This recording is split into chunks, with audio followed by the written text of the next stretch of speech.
サリーさん、今週は3連休ですけど、サリーさんはどこかに行きますか？はい。子供がディズニーランドに行きたいので、土曜日に家族みんなで行く予定です。皆さんこんにちは、ともみです。今日のテーマは N3 の文法のガルです。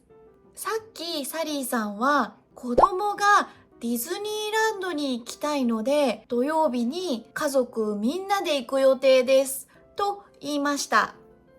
もちろん日本人はサリーさんが言いたいことはよくわかります。でも日本語で誰かがしたい様子だったと言いたいときはガルという文法を使います。ですからサリーさんが子供がディズニーランドに行きたがっていたので土曜日家族みんなで行く予定ですというともっといい日本語になります。またはガルを使わないで子供がディズニーランドに行きたいと言っていたので土曜日家族みんなで行く予定ですと言ってもいいです。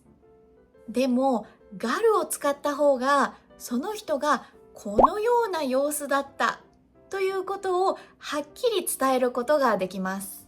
ですから今日はガルを練習します。今日はこのような流れです。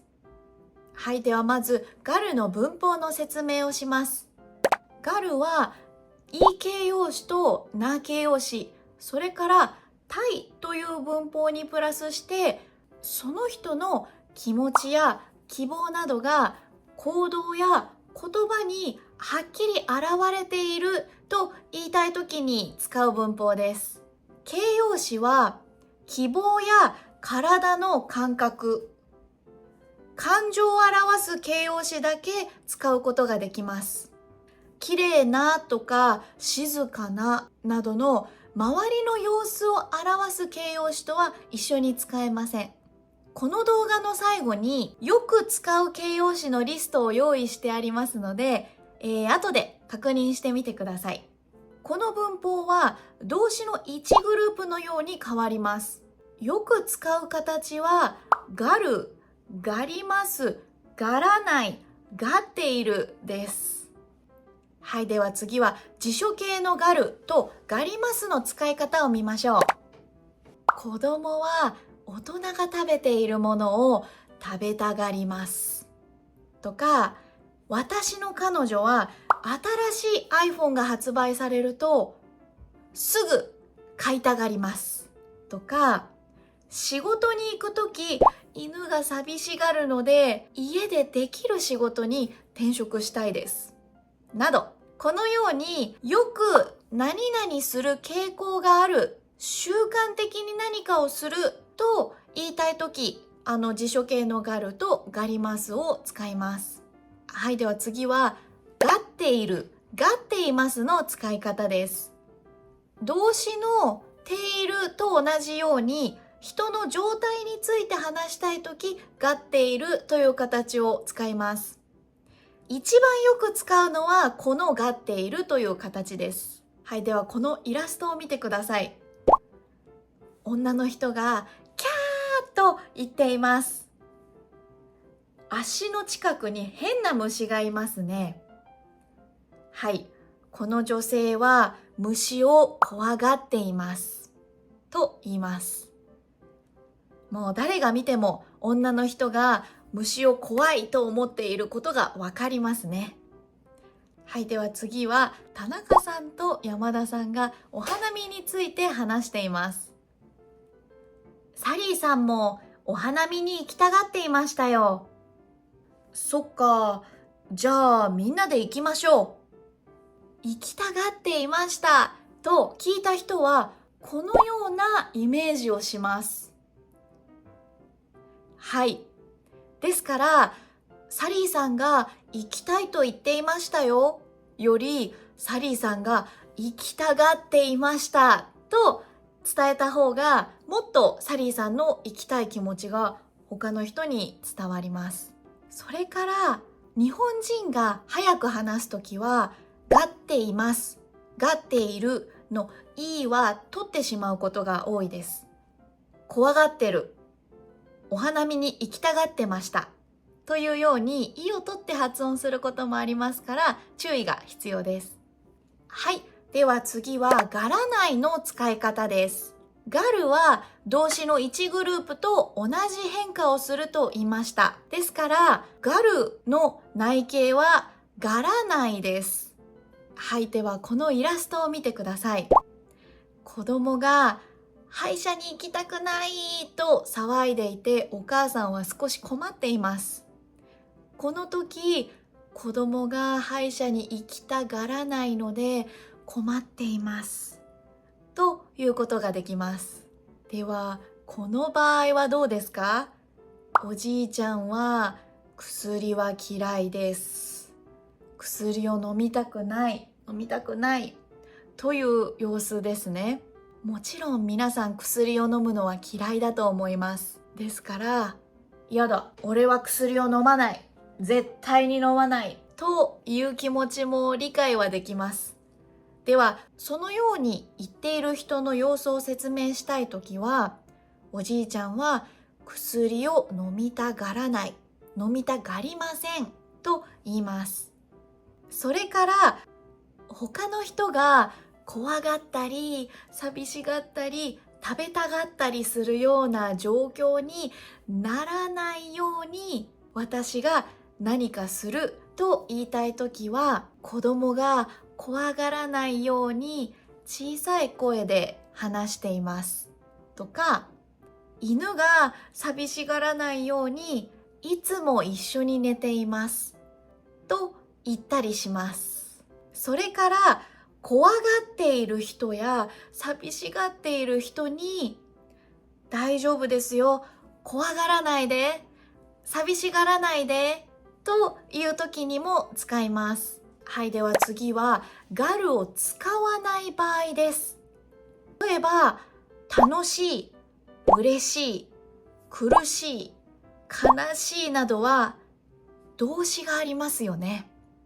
動詞があるときは動詞を使って他の人の様子を説明しましょう。例えば、あの人は苦しんでる、悲しんでる、楽しんでいる、喜んでいるなどですね。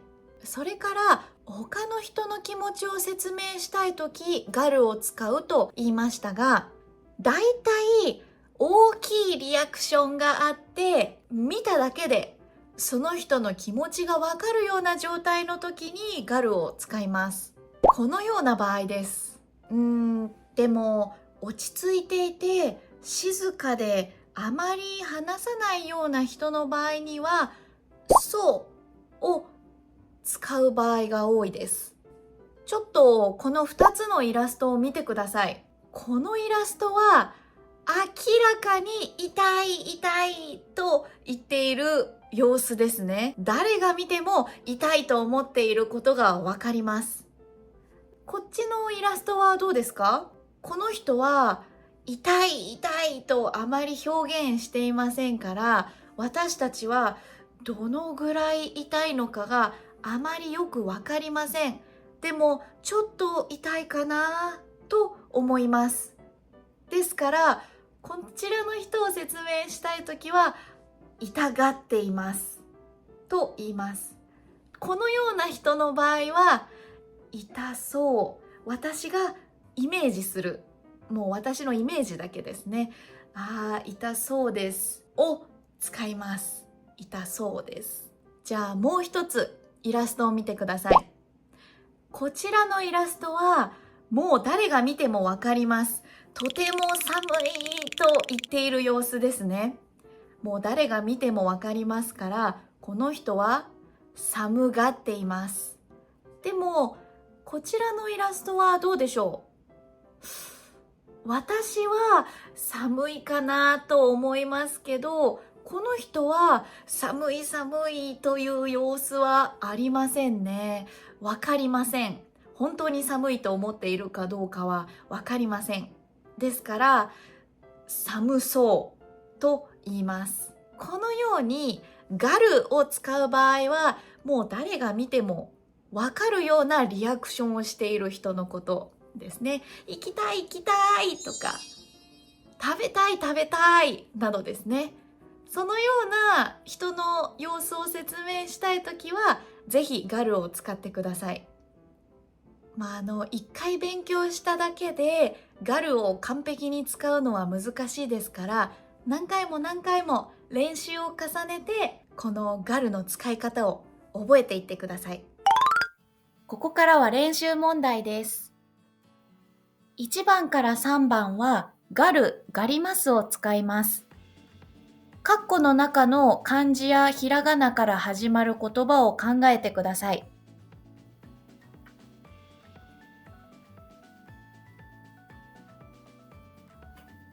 はい。ではもう少し時間が欲しい人は、ここで動画を止めて考えてみてください。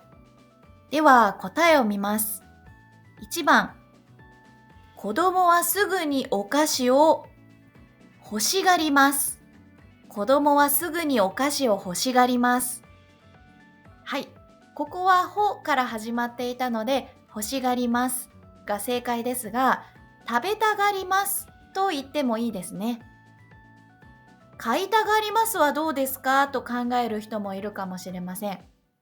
でも、買いたがりますというのは、実際にお金を払って買う人ですから、子供の場合はいつもお母さんが買います。なので、欲しがりますということが多いです。では2番。子供はパン屋さんに行くと、パンに触りたがります。子供はパン屋さんに行くと、パンに触りたがります。子供はパンなどのふわふわしているものに興味を持ちやすいですから、やっぱりパン屋さんに行くと、つい触りたくなってしまう子供が多いと思います。皆さんの子供の時もパンに触りたがっていたかもしれませんね。はい、では次は3番です。私の猫は知らない人を見ると怖がります。私の猫は知らない人を見ると怖がります。子供もそうですけど、子供や猫ちゃんや、ワンちゃんなどは知らない人を見た時に逃げてしまったり、怖い怖いという様子になったりします。そういう様子、いつもその様子の場合は怖がります。いつも怖がりますと言います。はい、では次です。4番と5番はがっている、がっています。今の状態や前そのような状態だったと言いたいときに使う形です。じゃあ、また括弧の中の漢字から始まる言葉を考えて文を作ってください。はい、ではもう少し時間が欲しい人はまた動画を止めて考えてください。では答えを見ます。子供が遊園地に行きたがっていたので週末連れて行ってあげる予定です。子供が遊園地に行きたがっていたので週末連れて行ってあげる予定です。はい、ここは行きたがっている、行きたがっていた、両方正解です。イメージによってどちらを使うかが変わります。子供が遊園地に行きたがっているのでというと、今も続いている今の状況というニュアンスがあります。行きたがっていたは昨日までの状態を説明したいときに使います。私はこの場合だったら子供が遊園地に行きたがっていたのでというかなと思います。はい、では5番の答えを見ます。応援していた野球チームが負けてお父さんがすごく悔しがっていました。応援していた野球チームが負けてお父さんがすごく悔しがっていました。はい、お父さんがすごく悔しがっていましたと聞くと、私はこのイラストのようなイメージをします。くっそー、なんで負けたんだ、ちくしょーとかね、そういうリアクションをしている人をイメージします。もしお父さんが静かに残念だったな、もうちょっとだったんだけどなと一人で寂しそうに残念だと言っている場合は、お父さんはちょっと悔しそうでしたということが多いです。なのでその人、説明したいその人の様子によって悔しがっていましたというか、悔しそうでしたというかを判断してみてください。皆さんは応援しているスポーツのチームなどがありますか？私は野球やサッカーやバレーボールの試合を見るのは好きですが、こんなに悔しがるほど熱心に応援しているチームはありません。でも悔しがるぐらい大好きなチームがあるのはちょっと羨ましいなと思います。はい、では次は6番7番です。今度はがらない、がりませんの内形が入ります。また括弧の中の漢字から始まる言葉を考えて文を完成させてください。はい、では答えを見ます。6番、若い人はサービス業界で働きたがりません。若い人はサービス業界で働きたがりません。